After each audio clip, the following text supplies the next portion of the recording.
This subscriber asked me to come help him all the way in Arizona, and I'm sharing the training session with you guys. All right, I'm finally here. Let's see what's going on with these dogs. The owner of the dogs was explaining to me the issues that he was having with his 6 dogs. This was right after I had gotten there. I did a quick evaluation, as you guys will see here.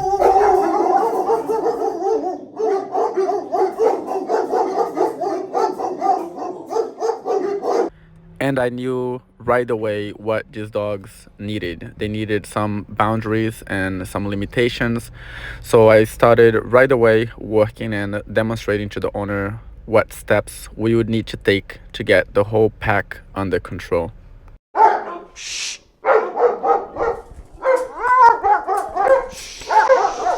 Hey, hey.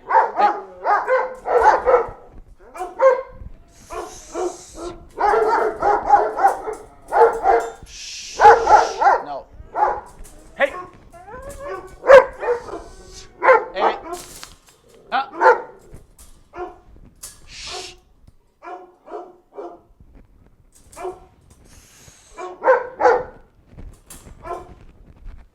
And off. So the first time is going to take the longest because right now they have no idea what I'm doing. So whenever you're ready, you can start. Shh. Hey. Okay, so let's do the same thing and walk from there, all the way from the end to where I am. Very close to the crates. They're watching. They're not barking. That's pretty good. Okay. He's slowed down a little bit. Still a couple barks in. But he's 13 years old. You know, he's been doing this for so long, and he just gets carried away, especially when he sees the other dogs doing it. But that's pretty good. All right, you can go ahead and leave the room. We're going to go to the next thing we have to work on, which is to get each dog to come out of the crate and have them not get so agitated and barking and getting too excitable. I know that you said that's like the biggest challenge for you. And show me how they normally behave when you start to let them out.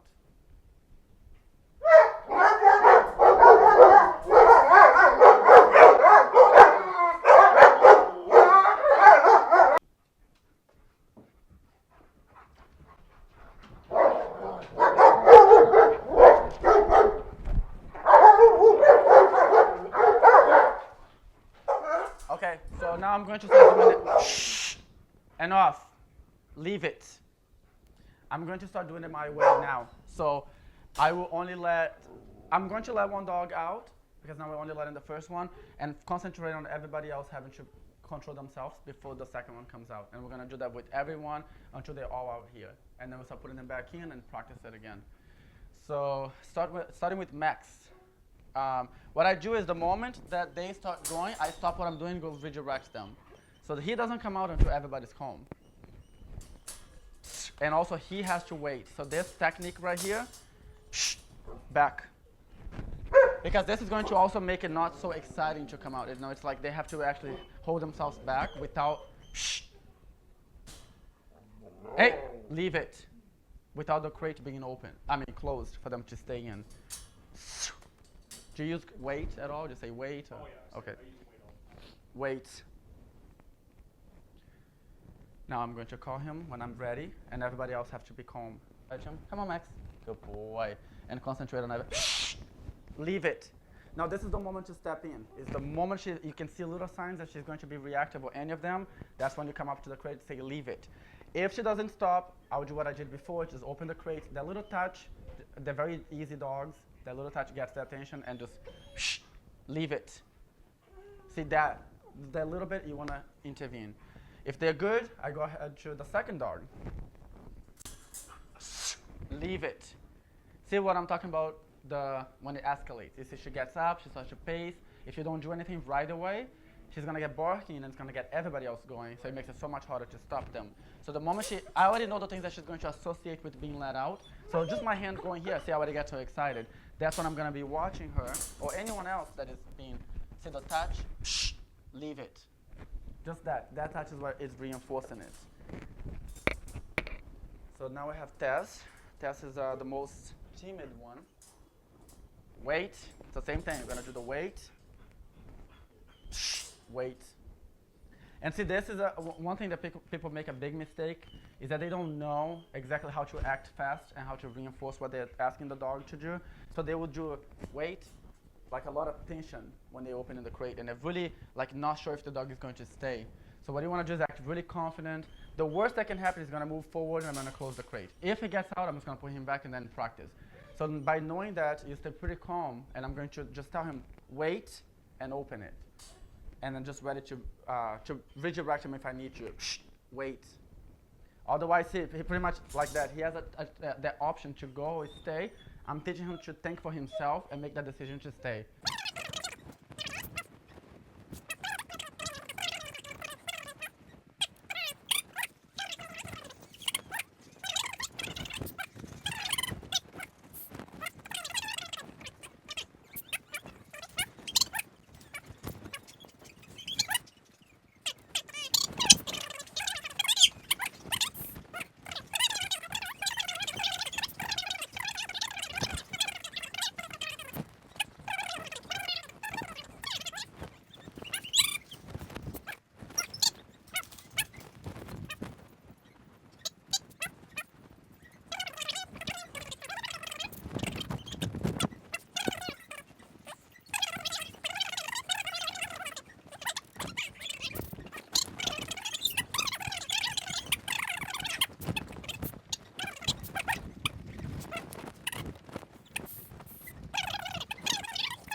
Okay, so they're all definitely like naturally very, very soft dogs, you know, very gentle, more on the submissive side, like literally all of them.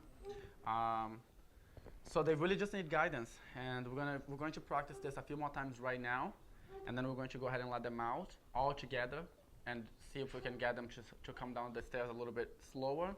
And then after that, later today, we're going to start with the actual commands. Sit, down, stay, leave it, all that, working at the door. And then we're going to basically be repeating all this. And then in the evening, we'll take them all for a walk. All right, guys, so we're going to now practice. This is round 2 of letting all the dogs out. Let's see if they have learned anything so far. This is a pretty quick wrap of what we just did. We just let them out and then put them back in after 5 minutes. And now we're going to practice everything. Same process. Wait.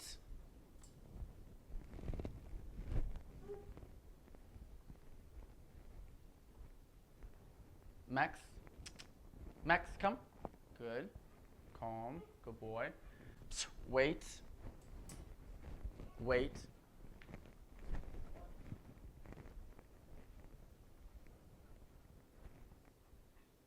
Tess, come. Good. Calm. Shh. Essa é a ajuda. That's a really calming sound for them. And you see that when we do other trainings, like walking them on the leash, they will naturally pick up on the sound very fast, even if you never used it before. So it's definitely a really good one to shh. You see this? It just kind of send that energy. It's like, I think it also goes because your body is going shh. See? It literally, it's like, pushes them back. Leaving her for last again. Wait.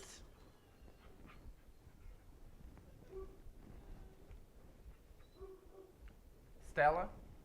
Stella. Come. Good girl. Hey. Wait. Calm. Leave it. Wait. Wait.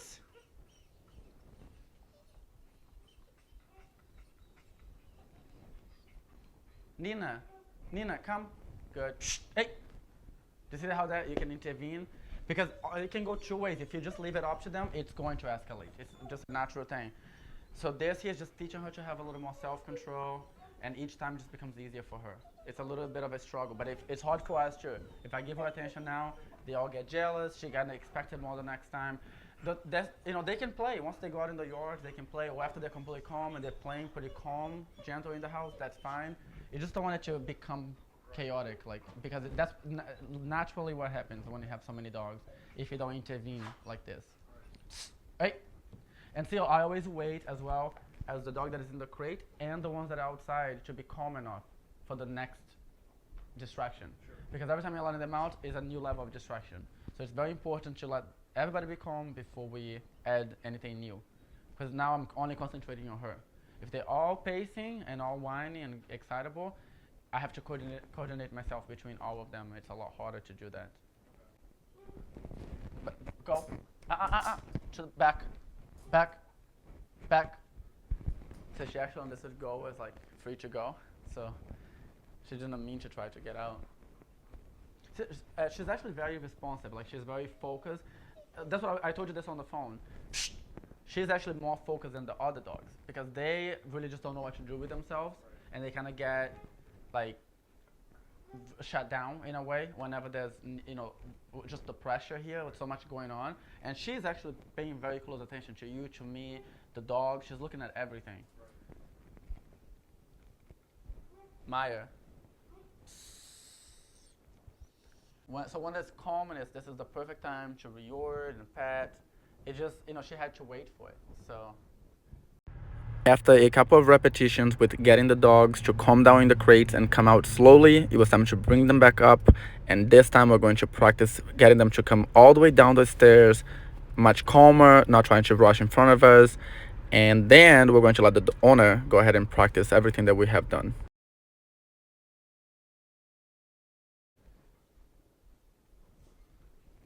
Send them back. Tess, come. Good. Shh. So we're going to start from here. Come. And you can go down. We're going to start going down. Come on, guys. Shh. Hey, hey, hey. So what you see is every time they rush, they cannot go out. They have to wait. She should try to go around. Hey. So they start to create space. Because see, she's looking for a way to sneak her way through. So here, we're going to control the environment. Back. Perfect. Come. Come. Mia, come. We're going to keep going down slowly. Come. Tess. Shh. So this is that first time like having to hold themselves. And like Maya is the one that really tries to go fast. Come. Come. Good. So whenever you see that they're trying to go a little bit faster, you're going to stop. And it's mostly her. Now when she's doing this, you do the touch. And you tell her to hold herself back. Come. Come.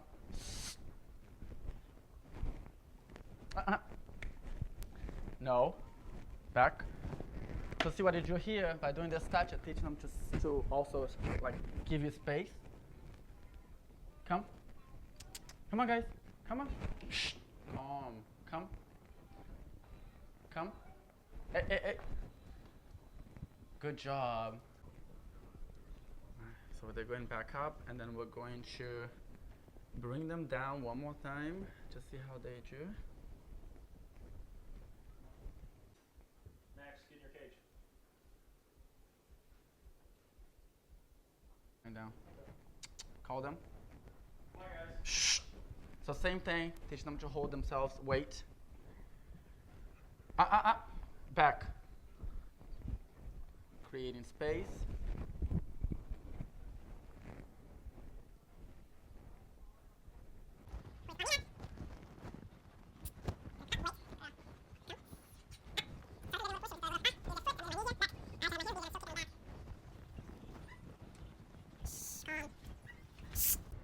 The dogs started to do much better, and now it's time for the owner to go in and practice the entire thing all at once.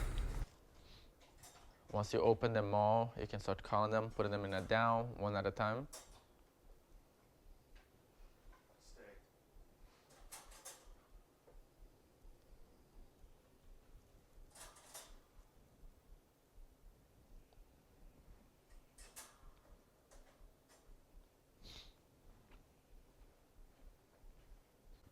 And then slowly let them follow you down. But don't see, yeah. Back. Back. Back. And then keep going down. A little more relaxed, just keep going normal. But if they, so you send them back, but then go back to walking down normal to create that, Back. to establish that that's what you expect from them. Keep going, keep going.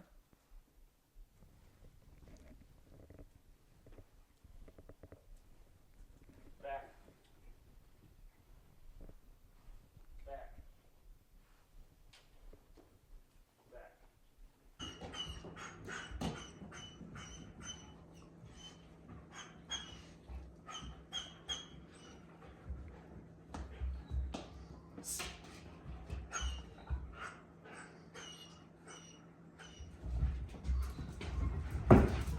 Where? Where? Sit.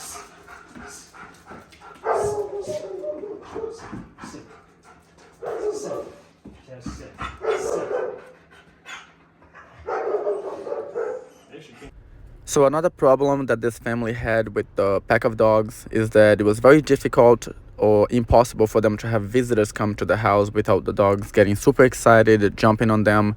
So the video would be too long for me to include everything in here, but this is the final product after the training, and this is how they behave now when people come to the door.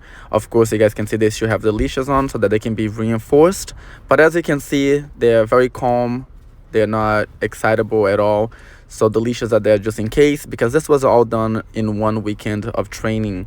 Here we have another visitor and the dogs are not interested. So this is pretty much what they wanted from this training. Now we're going to take the whole pack for a walk. And this is another goal that they had, was to walk all the dogs at once. So I had to explain to them how I do it. For the dogs. They walk much better when Stella is on the outside.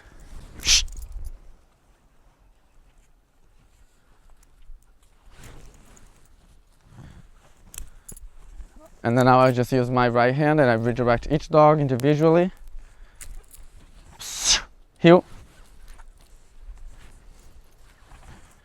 Stop.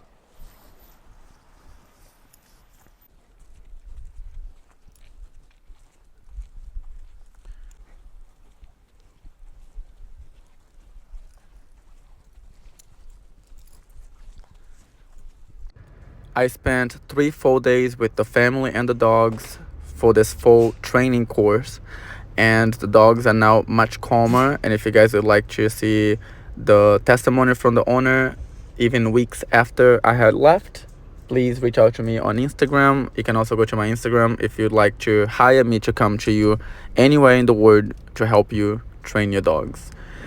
I'm also traveling everywhere. Make sure you guys check out the description for my schedule.